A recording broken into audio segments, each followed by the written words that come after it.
Chhattisgarh round up देख रहे हैं आप और मैं हूं आपके साथ अवंतिका श्रीवास्तव। करेंगे छत्तीसगढ़ की तमाम बड़ी खबरों का और सबसे पहले जिक्र करेंगे जगदलपुर का। नक्सलियों के शहीदी सप्ताह को देखते हुए रेलवे पूरी तरह से अलर्ट मोड पर काम कर रहा है। 11 जून तक नक्सलियों का शहीदी सप्ताह है और दंतेवाड़ा से आगे अब यात्री ट्रेनें नहीं जाएंगी, इस बात का ऐलान पहले ही हो चुका है। रेलवे ट्रैक की सुरक्षा बढ़ा दी गई है। अंदरूनी इलाके के तमाम ऐसे रेलवे स्टेशन जहां पर नक्सली हो सकते हैं, इसे लेकर ये माना जा रहा है कि अंदरूनी इलाकों में नक्सलियों की बैठक हो रही है। हो सकता है किसी बड़ी साजिश को अंजाम दें और इसी खतरे के मद्देनजर रेलवे ने पहले से ही तैयारी कर रखी है। बस्तर आईजी ने जवानों को सतर्क रहने के लिए निर्देशित किया है। प्रतिवर्ष प्रतिबंधित एवं गैरकानूनी सीपीएम माओवादी संगठन द्वारा अलग अलग अवधि में शहीदी सप्ताह, जनप्रतिनिधि सप्ताह, स्थापना दिवस इस प्रकार के आयोजन की जाकर इलाके में एक आतंक का माहौल निर्मित करने की कोशिश की जाती है। लेकिन सुरक्षा बल इस दौरान काफ़ी अलर्ट रहकर उनकी जो भी साजिश रहती है उसका विफल करने के लिए लगातार प्रयासरत रहते। इस सिलसिले में लगातार अंदरूनी एवं सीमावर्ती इलाका में डीआरजी, एसटीएफ, कोबरा एवं केंद्रीय अर्धसैनिक बल तथा स्थानीय पुलिस बल द्वारा ऑपरेशन संचालित की जा रही है। इसमें काफ़ी सकारात्मक परिणाम भी हाल फिलहाल में देखने मिला। आने वाले समय में भी लगातार इन क्षेत्र में पुलिस एवं सुरक्षा बल द्वारा दावा बनाकर रखा जाएगा ताकि माओवादियों का जनप्रतिनिधि सप्ताह के दौरान किसी भी घटनाक्रम के कोई साजिश होगा उसका हम सफल नहीं होने देगा। उसी हिसाब से लगातार कार्य योजना बनाकर कार्रवाई की जा रही है। कि श्रीनिवास इस पर हमें ज्यादा जानकारी देंगे। श्रीनिवास, किस तरह की तैयारी रेलवे की तरफ से और सुरक्षा बलों के क्या कुछ इंतजाम है, इस पर जानकारी। हर साल प्रतिवर्ष जो जनपितृ सप्ताह मनाते हैं 5 से 11 जून तक मनाते हैं। इस दौरान माओवादी अंदरूनी इलाकों में बैठक करते हैं, बड़ी घटनाओं को अंजाम देने के लिए अपनी लड़ाकों को तैयार करते हैं। इसको देखते हुए एहतियात बरतते हुए रेलवे प्रशासन ने केके लाइन पर चलने वाली यात्री ट्रेन और एक पैसेंजर ट्रेन को दंतेवाड़ा तक ही चलाने का निर्णय लिया है। साथ ही दंतेवाड़ा से जो आगे किरंदुल जो ट्रेन का संचालन पर ब्रेक लगा दिया गया है। साथ ही मालगाड़ी का परिचालन भी धीमी गति से करने का निर्देश रेलवे प्रशासन ने दिया है। इसके साथ ही जो सुरक्षा बलों को लेकर ये अलर्ट है, बस्तर आईजी ने सभी कैंपों को और सभी जिलों के एसपीओ को निर्देश दिया है कि जनपितृ सप्ताह को देखते हुए अलर्ट मोड पे रहे, सर्चिंग के दौरान सतर्कता बरते, क्योंकि माओवादी इस दौरान बड़ी घटना को अंजाम देने की कोशिश में लगे रहते हैं। इन सभी चीजों को देखते हुए सुरक्षा बल फिलहाल 5 से 11 जून तक अलर्ट मोड पे है और माओवादी की हर मूवमेंट पे नजर बनाए रखे हुए। जी ठीक है, बहुत शुक्रिया आपका श्रीनिवास जानकारी के लिए। और एक तरफ नक्सल मोर्चे पर डटे सुरक्षा बलों के जवानों की नक्सलियों ने चिंता बढ़ा दी है। बताया जा रहा है कि छत्तीसगढ़ और तेलंगाना के नक्सली सुरक्षा बलों की जासूसी कर रहे हैं। इसके लिए वो ड्रोन का इस्तेमाल करते हैं। न्यूज 18 को एक्सक्लूसिव जानकारी मिली है। इसके मुताबिक बस्तर में सक्रिय नक्सली संगठनों के पास 10 से ज्यादा ड्रोन है।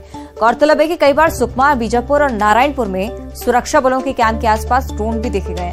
तेलंगाना के चेरला में नक्सलियों के कुरियर नागेश्वर राव, मल्लिकार्जुन राव और पोंगलू उमाशंकर ने गिरफ्तारी के बाद इस बात का खुलासा किया। खुलासे के बाद से सुरक्षा बल नक्सलियों से निपटने के लिए नए सिरे से तैयारी कर रहे हैं।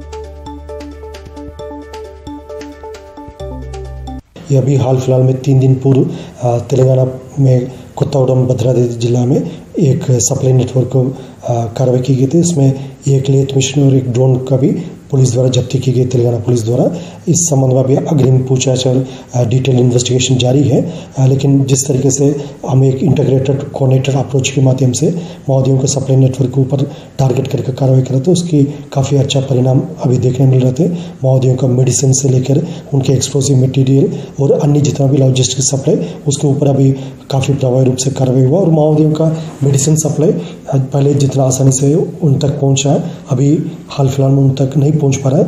नक्सली भी अब हाईटेक होने लगे हैं और जिस प्रकार का ड्रोन का उपयोग नक्सलियों के द्वारा किए जाने की खबरें इंटेलिजेंस से भी मिल रही हैं और पुलिस भी दबी छुपी जुबान से इस बात को स्वीकार भी कर रही है कि नक्सली अब ड्रोन का काफ़ी उपयोग करने लगे हैं।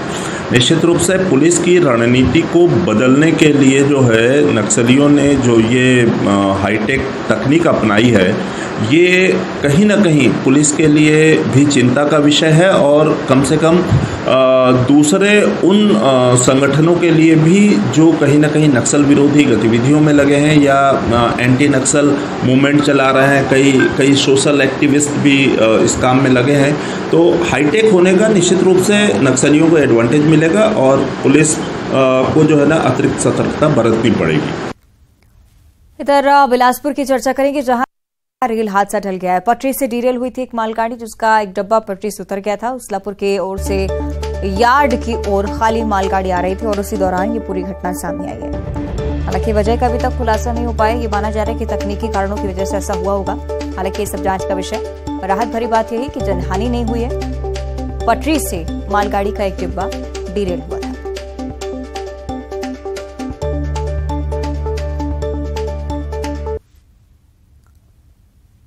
और छत्तीसगढ़ की खबरों पर लगातार चर्चा कर रहे हैं, लेकिन इस बीच दमोह से भी एक बड़ी जानकारी सामने आ रही है। जिला शिक्षा अधिकारी का तबादला हो गया है। डीईओ एसके मिश्रा का ट्रांसफर हुआ है। एसके नेमा अब नए डीईओ होंगे। स्कूल शिक्षा विभाग ने इसके लिए लेटर भी जारी कर दिया है। डीईओ के निलंबन की शिक्षा मंत्री से जब बात की गई तो उनकी तरफ से कुछ बातें भी सामने आई थी और अब डीईओ का यहां से तबादला, ट्रांसफर को लेकर जो लेटर जारी हुआ है वो भी तस्वीरों के जरिए हम आपको दिखा रहे हैं। एसके मिश्रा डीईओ यहां पर थे, लेकिन अब उनकी जगह एसके नेमा डीईओ के तौर पर यहां पर जिम्मेदारी संभाली। तो दमोह को लेकर ये बड़ी जानकारी सामने आ रही है।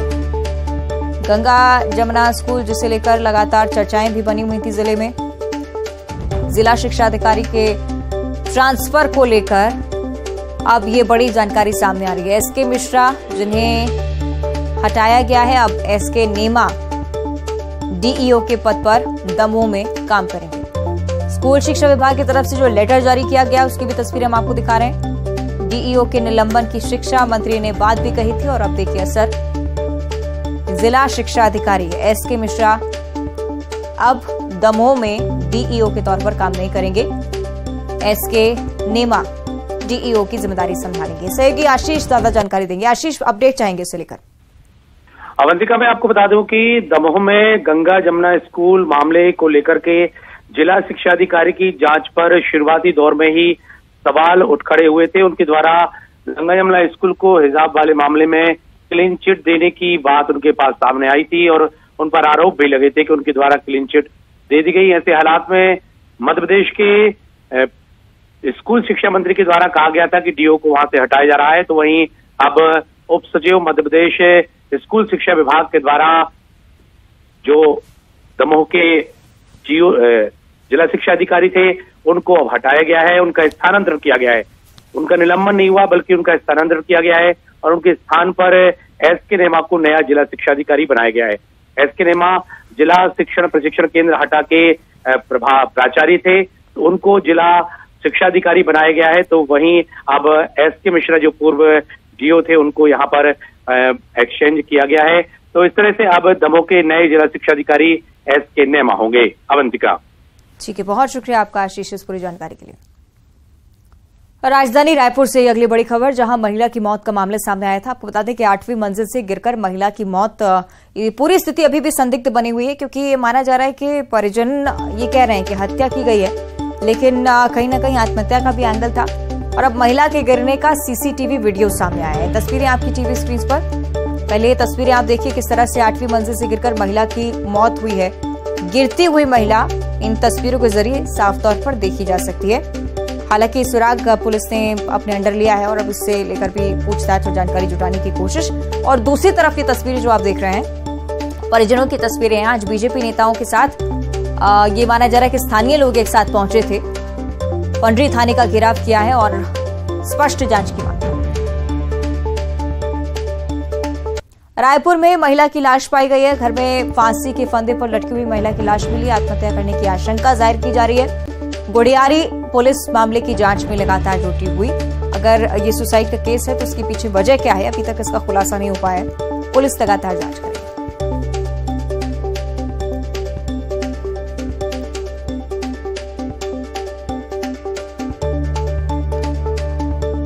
और अब धमतरी से अगली बड़ी खबर, जहां एक व्यक्ति पर चाकू से जानलेवा हमला किया गया। बीच शहर में युवक पर चाकू से हमला हुआ है। सिहावा चौक पर चाकूबाजी की वारदात सामने आई है। बाइक सवार 3 लोग यहां पर पहुंचे, वारदात को अंजाम दिया। ये बताया जा रहा है कि पुरानी रंजिश का ये पूरा मामला हो सकता है। हालांकि पुलिस तफ्तीश में जुटी हुई है। आशंका के तौर पर यही माना जा रहा है कि पहले कोई विवाद रहा होगा। फिलहाल युवक घायल अवस्था में अस्पताल में भर्ती है। इधर अंबिकापुर जिले के गांधीनगर थाना क्षेत्र में युवक की लाश पाई गई। इसे लेकर पुलिस की तरफ से एक बड़ा खुलासा सामने आया है।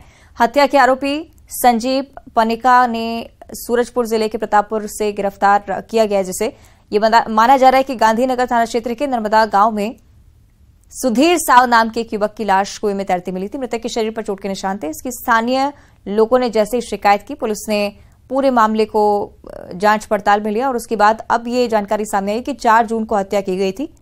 और ये भी सामने आया कि संजीव पानिका आपसी विवाद को लेकर इस हत्या को अंजाम दिया और अभी गिरफ्तार हो चुका है।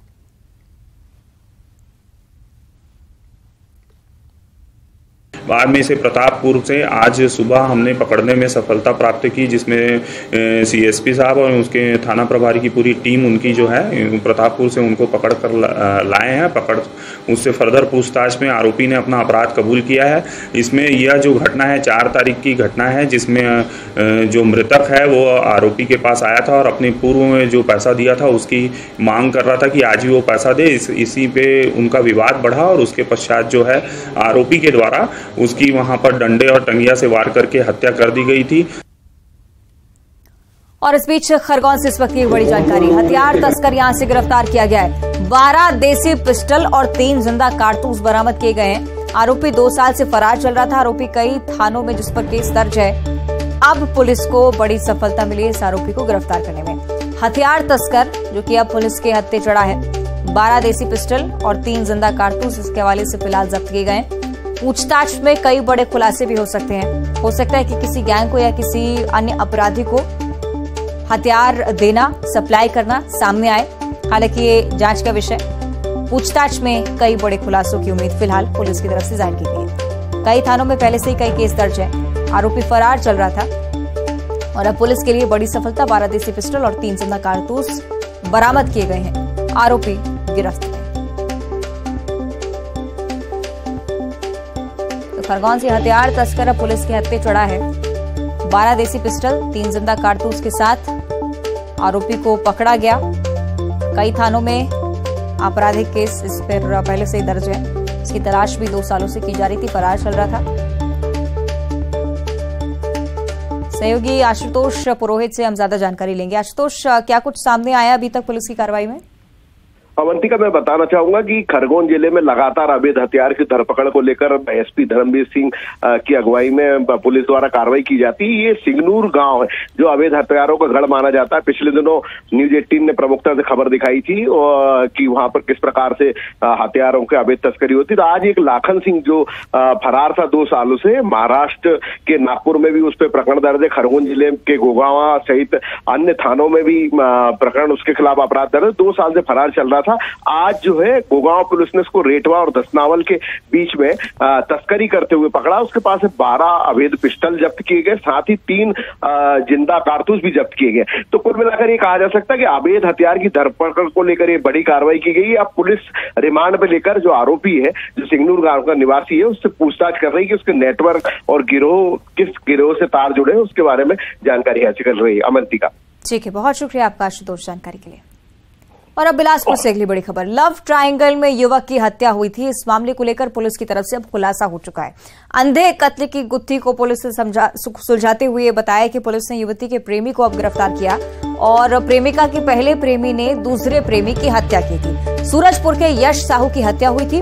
राहुल नामदेव सहित 3 आरोपी इस पूरे मामले को लेकर अभी तक गिरफ्त में आए हैं। पुलिस की तरफ से ये भी बयान किया गया है कि लव ट्रायंगल से जुड़ा हुआ ये पूरा केस जान पड़ा था पहले जब देखा गया इस मामले को तब भी, और तफ्तीश के बाद भी इस बारे में खुलासा हुआ है कि पहले प्रेमी ने दूसरे प्रेमी की हत्या की थी। लव ट्रायंगल से जुड़ा हुआ पूरा केस जिसमें आरोपी को उसके साथियों का साथ मिला और उसके बाद जैसे ही वारदात को अंजाम दिया गया, पुलिस को सूचना मिली, तफ्तीश में पाया गया कि आरोपी पहला प्रेमी ही है और उसके साथियों सहित उसे गिरफ्तार कर लिया गया है। सूरजपुर के यश साहू की हत्या हुई थी। राहुल नामदेव सहित उसके 3 अन्य साथी भी अब पुलिस की गिरफ्त में। बिलासपुर की यह पूरी वारदात अंधे कत्ल की गुत्थी को पुलिस ने सुलझाया। ये भी बयां किया कि लव ट्रायंगल से जुड़ा हुआ पूरा मामला, युवती के प्रेमी को गिरफ्तार किया गया है। प्रेमिका के पहले प्रेमी ने दूसरे प्रेमी की हत्या कर दी थी। सहयोगी युगल इस पर जानकारी देंगे। युगल, विस्तार से मामला समझाइए। देखिए अवंतिका, एक लाश है वो पेट्रोल पंप के पास मिली हुई थी। उसके बाद बिलासपुर पुलिस ने इसकी तहकीकात शुरू की। पहले ये अंधे कत्ल थी और इस गुत्थी को सुलझाने में लगी हुई थी, लेकिन बिलासपुर पुलिस को अब सफलता मिली है। सीसीटीवी फुटेज है, इसका प्रमुख जो सहारा है वो रोल रहा है और राहुल नामदेव उर्फ बुटिया सहित 3 आरोपी जो है विनय और उमेश वर्मा, ये तीनों की गिरफ्तारी पुलिस ने की है।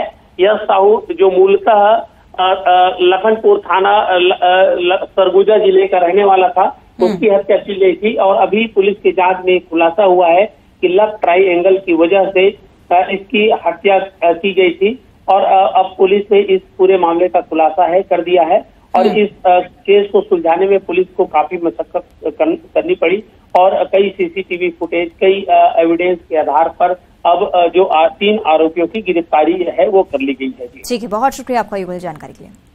इधर राजनांदगांव शहर में चलाने के लिए खरीदी गई बसें कबाड़ बन चुकी हैं। पिछली रमन सिंह की सरकार में वर्ष 2015 में 20 सिटी बसें खरीदी गई थी, जिसके कुछ महीने तक इनका संचालन हुआ भी।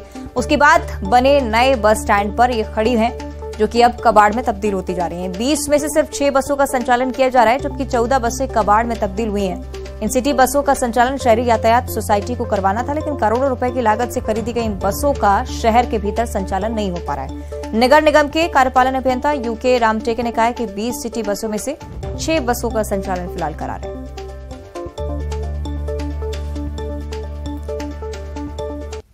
इधर बलरामपुर जिले के 108 और 102 के कर्मचारी आज 1 दिवसीय आंदोलन पर रहे, जिसकी वजह से 108 और 102 एम्बुलेंस का संचालन नहीं हो पाया। नियमितीकरण और 10% वेतन बढ़ोतरी की मांग को लेकर एम्बुलेंस चालकों ने प्रदर्शन किया।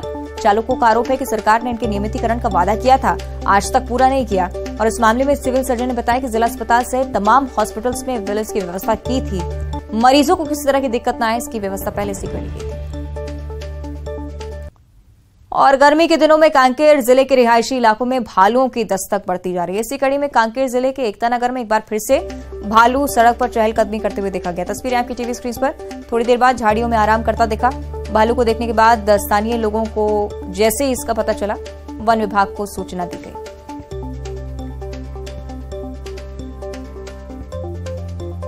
ये तस्वीरें आपकी टीवी स्क्रीन पर। कांकेर का एकता नगर का क्षेत्र, जहां से पहले भी इस तरह की तस्वीरें सामने आ चुकी हैं, लेकिन अब वन विभाग को सूचित किया जा चुका है। अक्सर खाना पानी की तलाश में भालू रिहायशी इलाकों की ओर बढ़ते हैं और इसी वजह से लोगों को भी सावधान रहने की जरूरत अब आन पड़ी है, क्योंकि अक्सर अब देखा जाता है कि भालू इस क्षेत्र में देखे जाते हैं। और अब 25 सेकंड में खबर।